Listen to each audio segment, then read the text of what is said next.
Assalamualaikum warahmatullahi wabarakatuh. Perkenalkan, nama saya Putri Sri Hermayanti Rugito dari kelas A dengan NIM 2009016020023 dengan nomor urut 23 dari program studi akuntansi terapan Fakultas Ekonomi Universitas Negeri Makassar. Baik, di sini saya akan membahas tentang pengujian hipotesis komparatif sampel besar. Dalam materi ini, saya akan membahas tentang pengertian hipotesis dan langkah-langkah pembuktian hipotesis. Selanjutnya, langkah-langkah pembuktian hipotesis tersebut dijadikan acuan dalam contoh-contoh kasus pembuktian hipotesis pada materi tersebut. Pada materi ini akan membahas pengujian hipotesis yang memiliki sampel besar.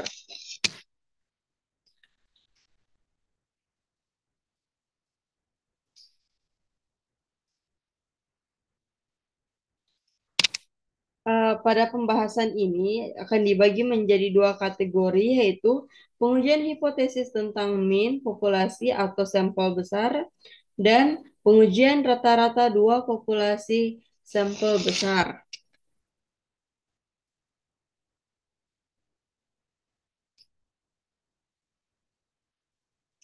Menurut Corbetta 2009, hipotesis didefinisikan sebagai sebuah proporsi yang menunjukkan hubungan di antara dua atau lebih konsep atau interkoneksi di antara konsep, atau Suarjana 2012.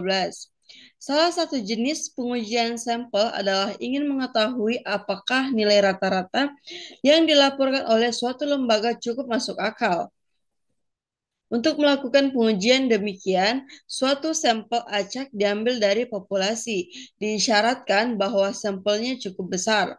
Sampel berukuran 30 atau lebih umumnya dianggap sebagai sampel besar.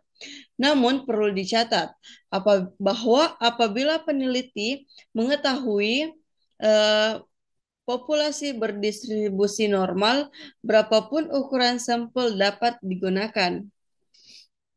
Baik, next.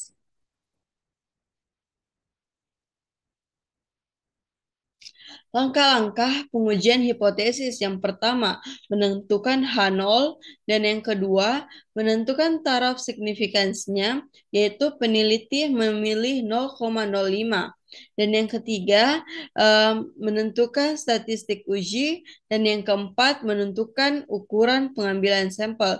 Dan yang terakhir, yang kelima, yaitu mengambil sampel, hitung rata-rata sampel, dan hitung nilai statistik uji Z.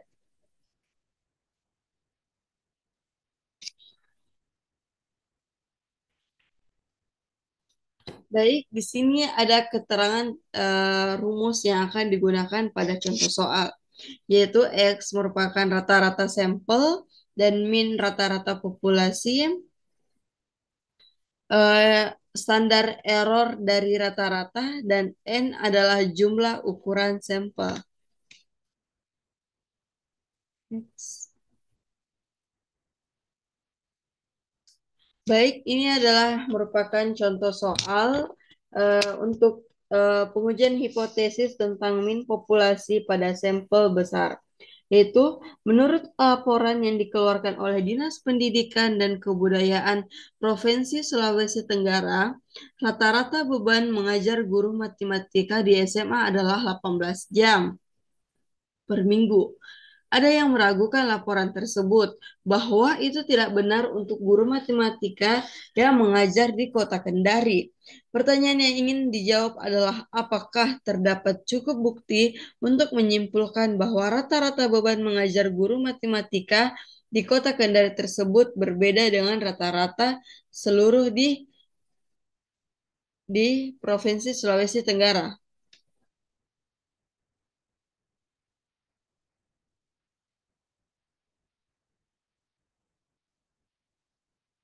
Baik, ini merupakan adalah rumus yang digunakan dalam menjawab soal contoh kasus tersebut, yaitu Z sama dengan rata-rata sampel dikurang rata-rata populasi per standar error dari rata-rata. Nah, di sini saya telah menjawab soal dari contoh soal tersebut, yaitu Z sama dengan rata-rata sampel dikurang rata-rata populasi per standar error dari rata-rata. Di sini yaitu 16 dikurang 18 per 3/5 dengan menghasilkan minus 3,571.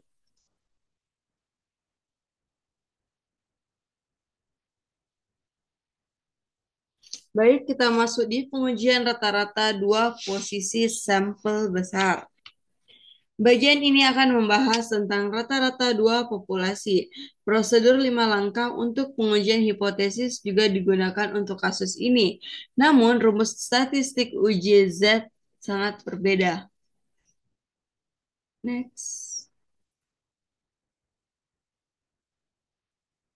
Baik, kita masuk di contoh soal, yaitu terdapat keluhan dari pasien rumah sakit bahwa pelayanan terhadap pasien askes yang menjalani rawat inap berbeda dengan pasien lainnya. Dinyatakan bahwa pasien non-askes mendapat pelayanan lebih cepat. Taraf signifikansinya yaitu 0,01 digunakan untuk menguji H0 bahwa tanggapan terhadap panggilan darurat untuk pasien askes dan untuk pasien lainnya atau non-askes adalah sama. HA adalah tanggapan untuk pasien askes lebih lambat dibandingkan pasien non-askes. Langkah penyelesaiannya yaitu tanpa sepengetahuan dokter jaga dan perawat, lamanya waktu untuk menanggapi panggilan dari pasien askes dan pasien non-askes dicatat. Data yang diperoleh dari sampel disajikan pada tabel 7.1. Berdasarkan data yang diperoleh tersebut, selanjutnya peneliti melakukan pengujian hipotesis penelitian.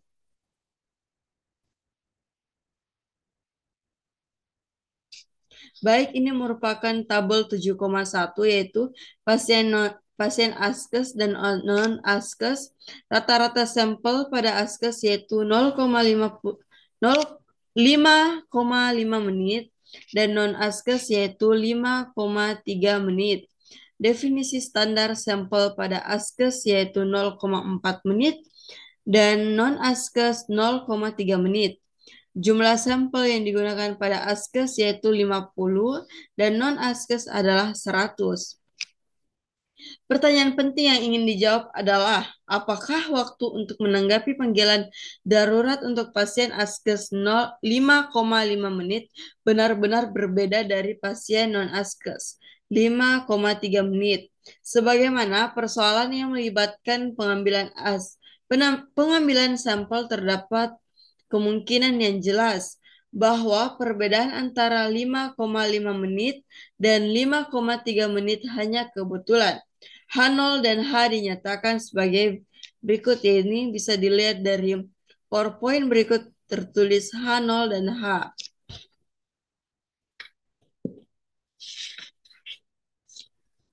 H0, maaf. HA adalah rata-rata beban mengajar.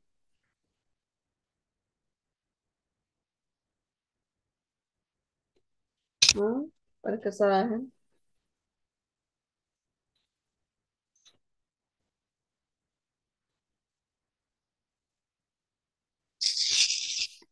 Bisa dilihat dari H0 dan HA sebagai berikut ini. Next. Baik, ini adalah jawaban yang saya gunakan untuk contoh soal tersebut, yaitu dengan menggunakan rumus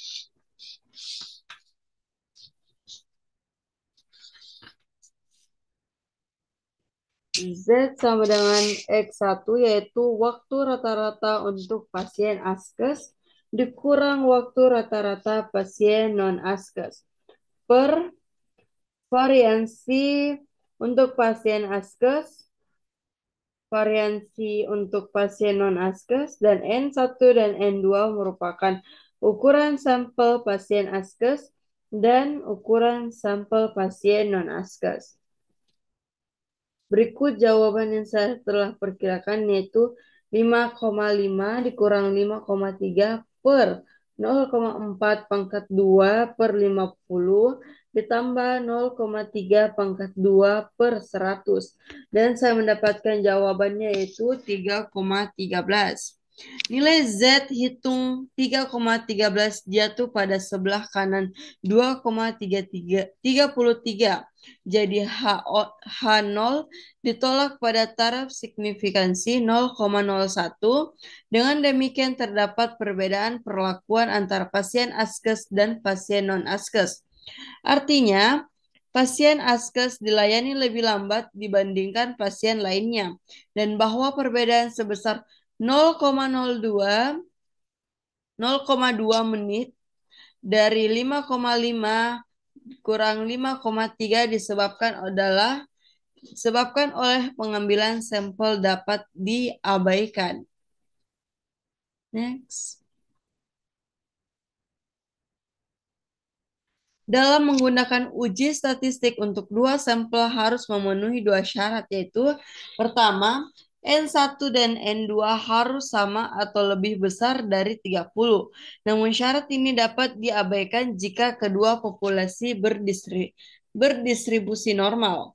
Dan yang kedua yaitu kedua sampel harus independen. Misalnya, jika seorang pasien askes bernama Ali dipilih dalam sampel pasien askes, maka pemilihan dia sebagai sampel tidak memengaruhi pemilihan pasien lainnya, baik askes maupun pasien bukan askes.